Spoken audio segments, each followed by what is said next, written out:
Welcome to Digital Hospitality. I am your host, Shawn Walchef. This is a Cali BBQ media production. I am super excited about today because we have a special guest that is taking time out of a trade show, one of the most important trade shows, multi-unit restaurant technology conference in Vegas. I was fortunate 2 years ago to go speak, but this show, we created this show back in 2017 because we felt like we weren't alone. We felt like we weren't the only restaurateurs on earth that believed in what we call digital hospitality, that restaurants, brick and mortar businesses need to be digital first. And there's incredible tools that can help us achieve those goals. And if we have conversations, if we're willing to do things like podcasts and make TikTok videos and LinkedIn content, and we can connect with the brilliant minds all over the world that are building the tools that'll help propel our businesses into better spots. Today, we have Christine Schindler. She is the co-founder and CEO of Pathspot, and she is coming to us live from Vegas. Christine, welcome to the show. I'm thrilled to be here. I'm so excited. First of all, tell me, how many years have you been doing MurTech? Our first SMRTech year was actually in 2020. We've done it ever 2020, since. pre-pandemic. And we were in. Was that pandemic? That was It right at the was pandemic. right before. So we were Right in before. Startup Alley. We actually won the Startup Alley live pitch competition on stage, which was incredibly exciting. And it was the last trade show that a lot of people went to that year. Prior to obviously us being more confined to our homes and our restaurant establishments. And so, but yeah, we've been coming every year since then, and thrilled to be in this dynamic environment with everyone pushing the industry forward. It's incredible. Can you, for our audience, let us know what is Pathspot? What are you building? So Pathspot is a system for operational and safety tools, both hardware and software, totally digitizing the back of house. So we look at everything that's currently done in giant pen and paper logbooks, from hand washing, monitoring and training, and hygiene for team members, expiration and waste management, digital logbooks and checklists, temperature monitoring and management, freezers, hot holds, cool down processes, you name it. So we essentially take that whole system and create it into one digital platform for empowering operational efficiency. When did the idea become? When did Pathspot, where did it start? So my background is really different, and that's why I love being in this industry and learning from so many people, and why conferences like this are so awesome for us. My background's actually in biomedical engineering and global and public health. And I started my career in medical and healthcare research, actually in the developing world, working on really low cost but medical grade tools and technologies, mostly in the Kilimanjaro region. How do I create tools that work, that are really durable and lower cost and more accessible, and work when there's inconsistent temperature or sealing? And when I returned to the US, was working full-time in healthcare systems here domestically, but I just started to see all these other public health applications that could benefit from low cost and durable equipment to help create safety ecosystems. And one of them was this huge issue in foodborne illness in restaurants, people getting incredibly sick. I mean, hospitalizations, honestly, even deaths from these outbreaks that meanwhile were costing brands millions, if not billions of dollars. And I started looking into the why behind that. And, on the media, it was saying, oh, it's lettuce, it's cereal, but lettuce doesn't spawn illness. And there's something we could have done to protect ourselves and to protect customers and team members. And I started looking into what all those whys are. And all of our products stem from one of those whys. What was the first product? First one was our hand washing solution. So we saw that 89% of foodborne illness outbreaks, according to the CDC, are tracked back to poor hand washing practices. What was that number? 89%. 89%. Crazy, That's right? amazing. Wow. And our only solution, a sign: employees wash hands before returning to work. And so we started to create a solution that could both monitor how well people wash their hands and also how often.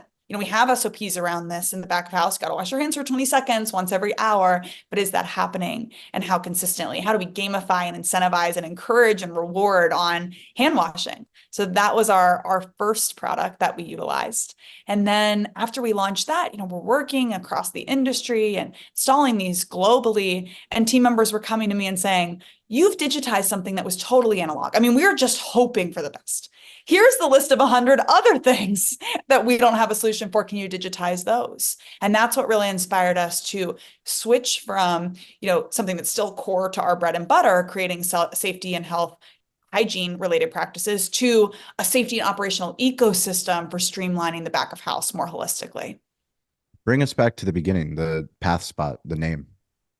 The Pathspot comes from the idea of pathogen spotting. How do we get ahead of these things before they happen? Instead of a reactionary situation, 5 days later, when we find out that there was a really challenging situation or food wasted or equipment gone bad, how do we do the thing ahead of time to make sure that you can't do it if you can't spot it?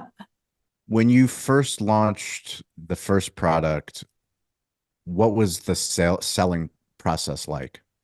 Oh, in the early days. Yeah. I mean, I was just going door to door talking to anyone who would speak to me. Hey, I've got this idea. Where were you? What city?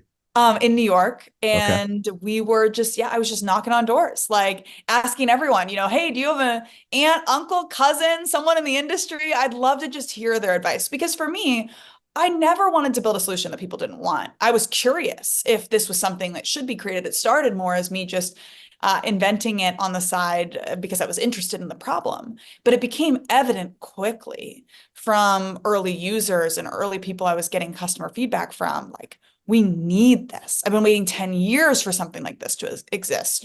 How quickly can I access something like this? And that's what propelled me forward. And as an engineer, I could have sat in a black box and invented products and I would have loved it, but it wouldn't have worked. It doesn't work until you get it into the hands of the users and really understand what are the pieces that are going to make their lives easier and more impactful. And that's always been what we want to be able to create, labor efficiencies and impact on safety and quality and also on team time. And so the early days was really just getting feedback, getting this in front of people. I mean, I would 3D print a version of it, and then people would try it for a day and they'd say, I wish it looked like this, or I wish it did that, or I wish it operated this way. And I would stay up all night and make a new version and come back the next day with a new one and say, try this one now.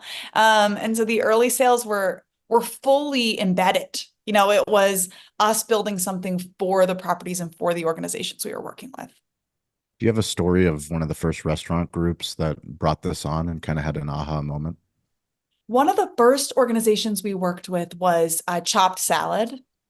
And their team was incredibly impactful in those early days of iteration and building. And then actually the founders and several of the leadership team invested in the company as well, came in as investors in Pathspot directly based on their belief in what we were doing and what we were creating. And I think those moments, really shine when I think about times where team members told me, this is totally changing how I do business in the best way.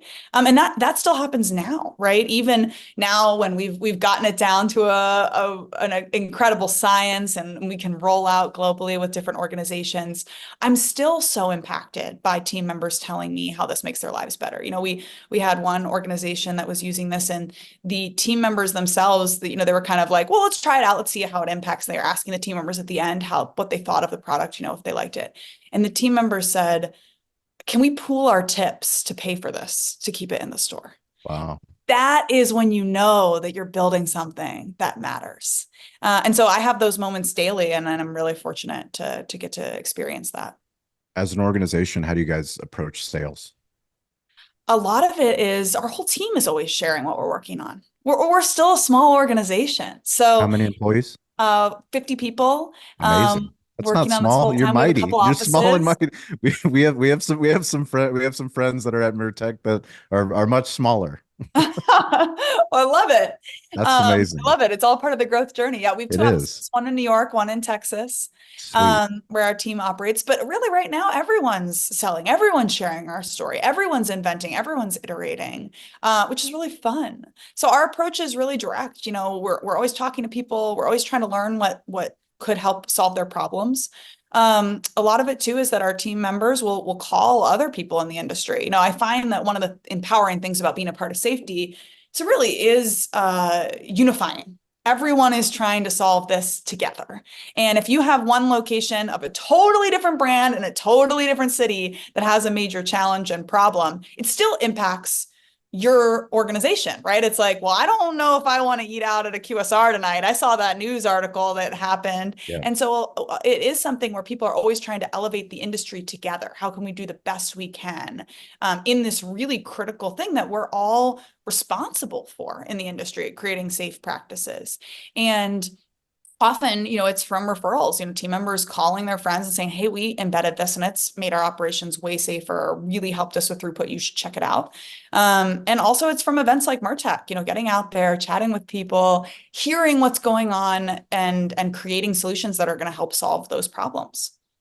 The results are in. National Restaurant Association show. Kyle and Sarah and myself, we were at the Davos sales tax booth and we were polling restaurant owners on the floor.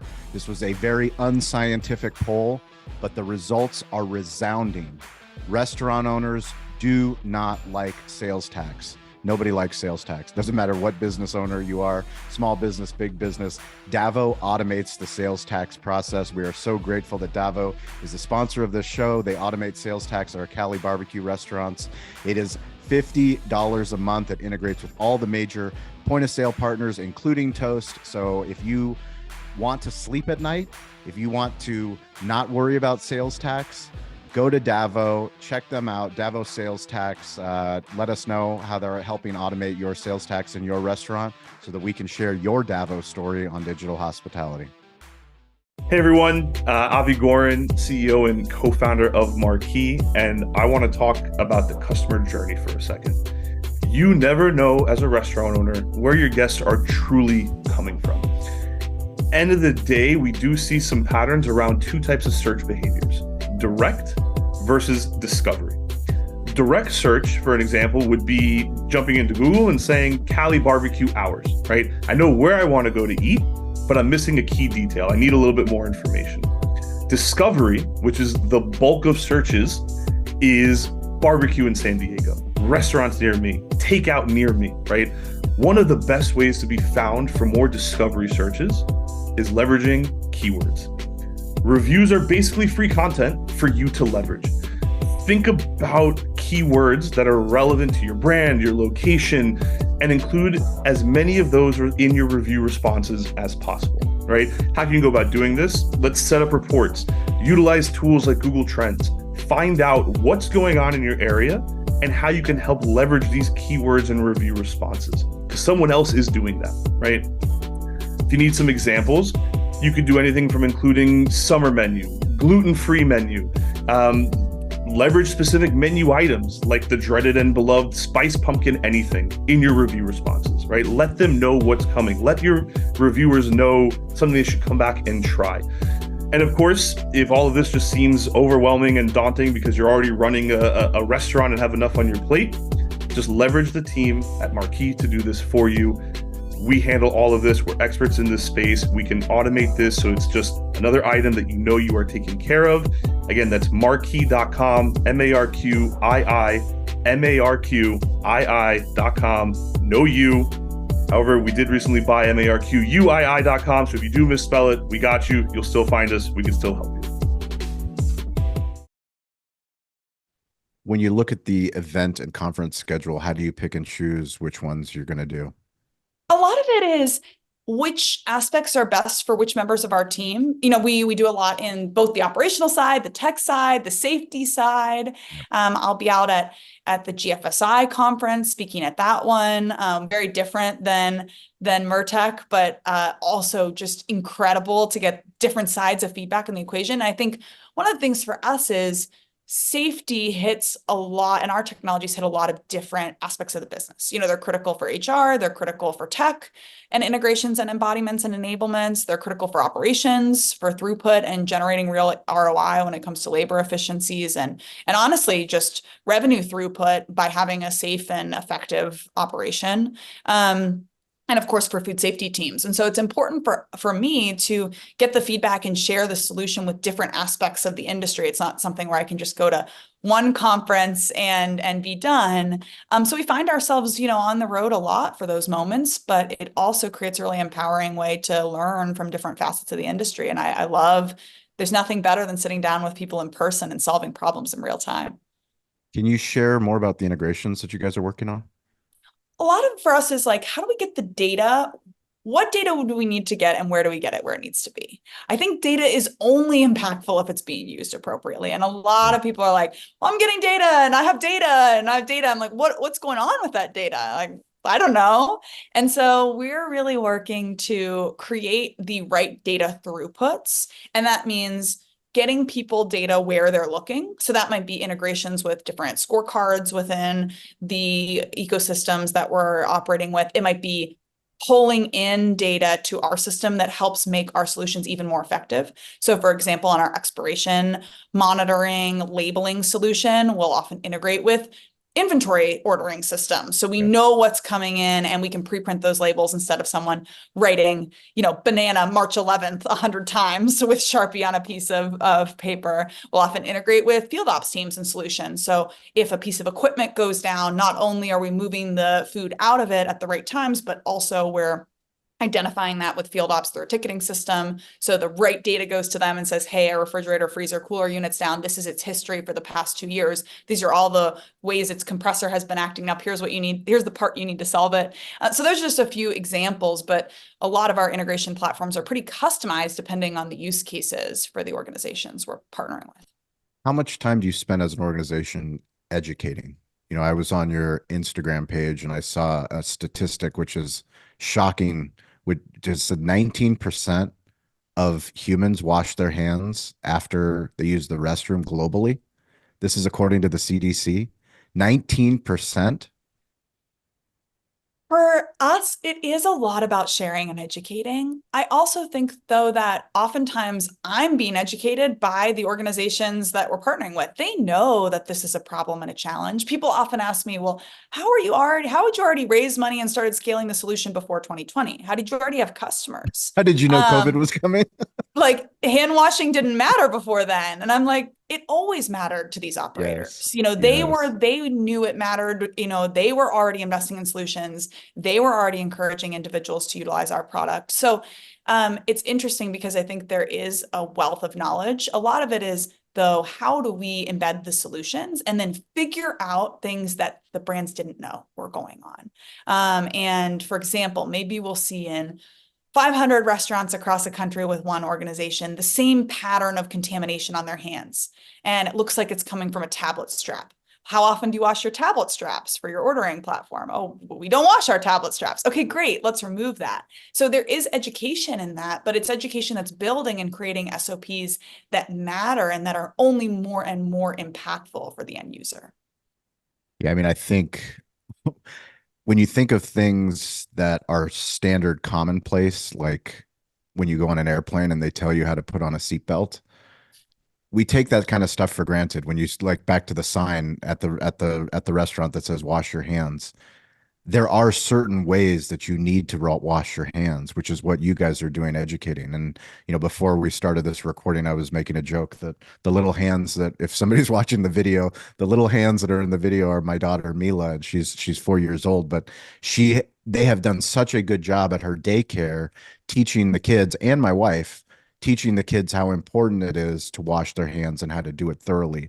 Can you give some practical masterclass level advice of what are we doing wrong with washing our hands and how can we do better? You got it. A lot of the contamination is in areas you don't think. So spending time, just rubbing your palms and that's it, isn't going to get the contamination off your hands.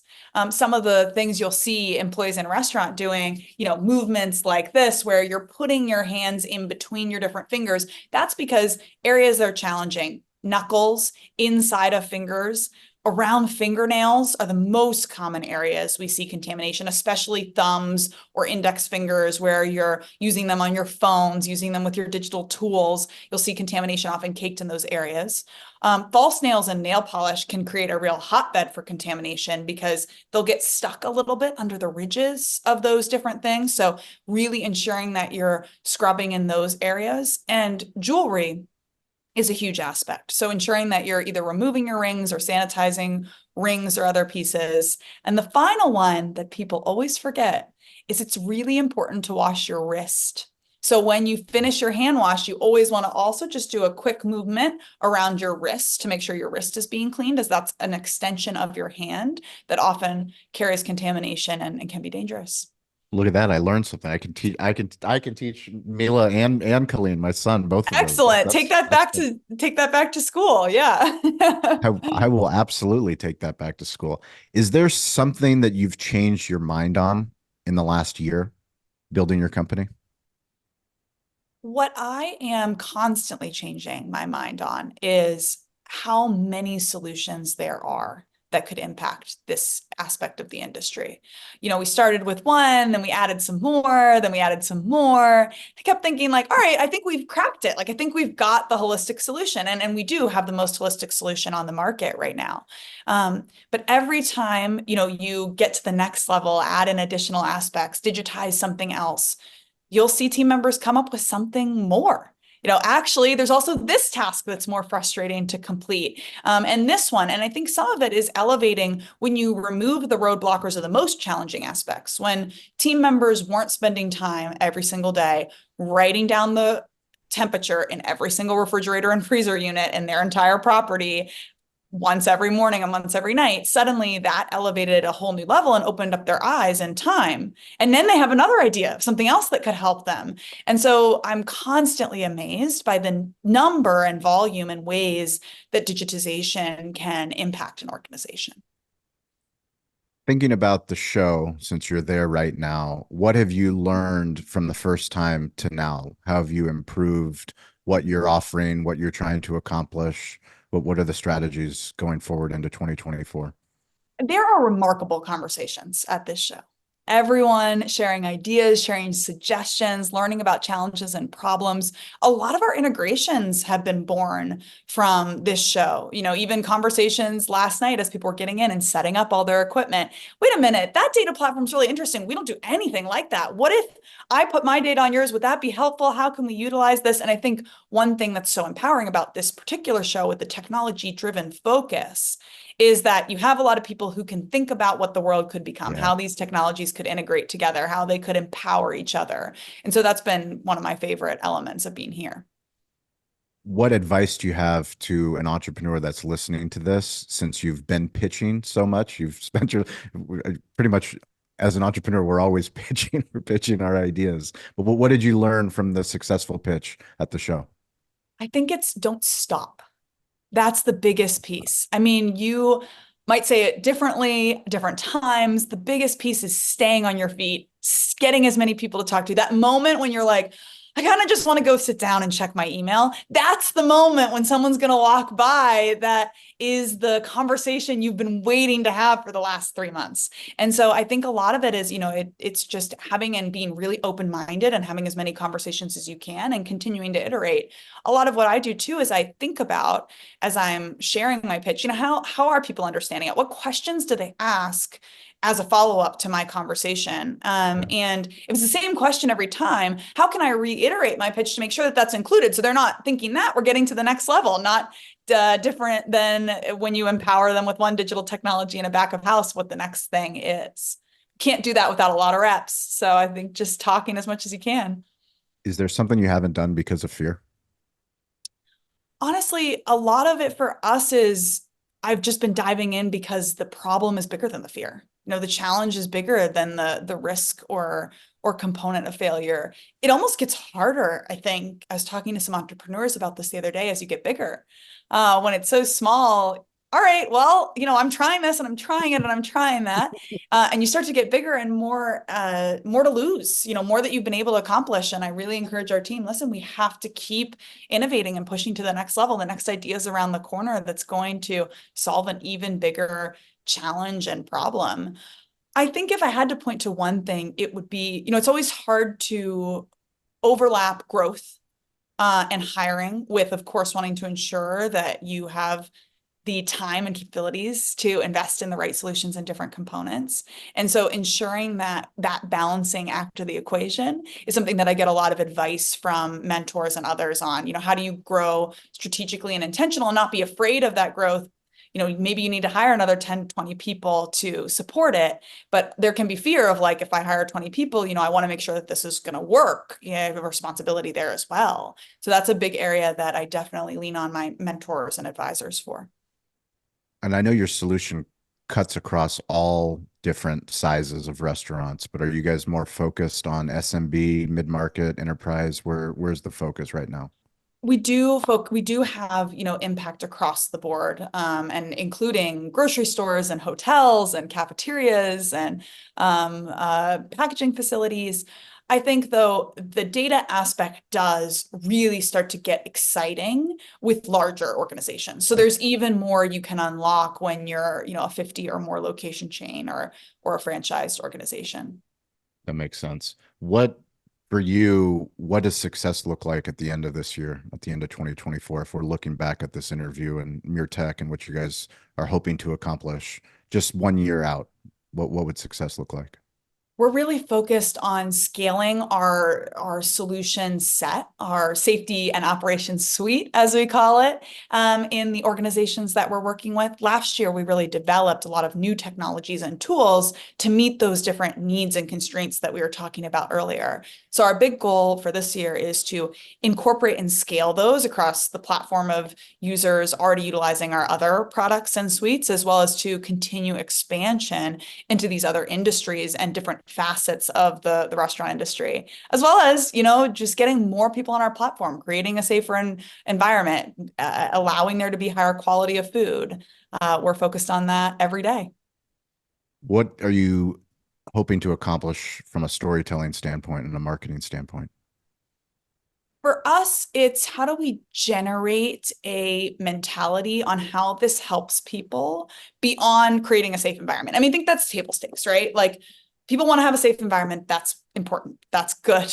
And everyone we work with is like, yeah, absolutely. I want my team to be healthy and safe. I want our customers to be protected. Done. What is the next level of ROI and operational efficiencies that we're generating from this? How many labor hours can be saved? How much waste can be avoided? How often can we streamline and optimize a training protocol or program to make it more effective, less expensive, and faster? So a lot of what we are trying to work on from a storytelling perspective is helping organizations see that, yes, we get it, safety matters, and this helps with that, but all these other aspects of the operation that can actually generate real, tangible revenue returns for investing in a solution like this. That's awesome.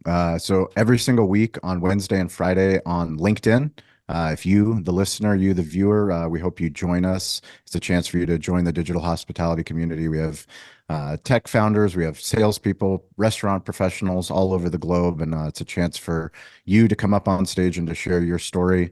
If you guys want to keep in touch with me, it's at Shawn P. Walchef. Christine, what's the best way to people to connect with you, find out more about Pathspot? We'll put links in the show notes. Everything is on our website, pathspot.com. So check it out there for both hiring as well as information on the product suites themselves. And I'm going to give a social shout out to Matt Wampler, the CEO at ClearCogs. I hope, Christine, you run into him. But he has been doing what we call smartphone storytelling. He's been posting videos on LinkedIn, posting them on TikTok. He's telling the story. He's getting ready to do the pitch competition. Matt, we're proud of you. He's also part of that LinkedIn community. Keep doing the good work. Is there anybody that you want to shout out from your team, Christine? One person. Our team on the ground at person. No, I need 1 out of the 50. Yeah. We have Mark and Daniela on the floor. So if you're at Mertech right now, there you go. Also look out for them. Perfect. Well, Christine, we really appreciate it. We look forward to running into you at one of the shows, and we look forward to staying connected. If there's anything that we can ever do for you, don't hesitate to reach out. Awesome. Thank you so much. Thank you guys. And as always, stay curious, get involved, and don't be afraid to ask for help. We'll catch you guys all next week.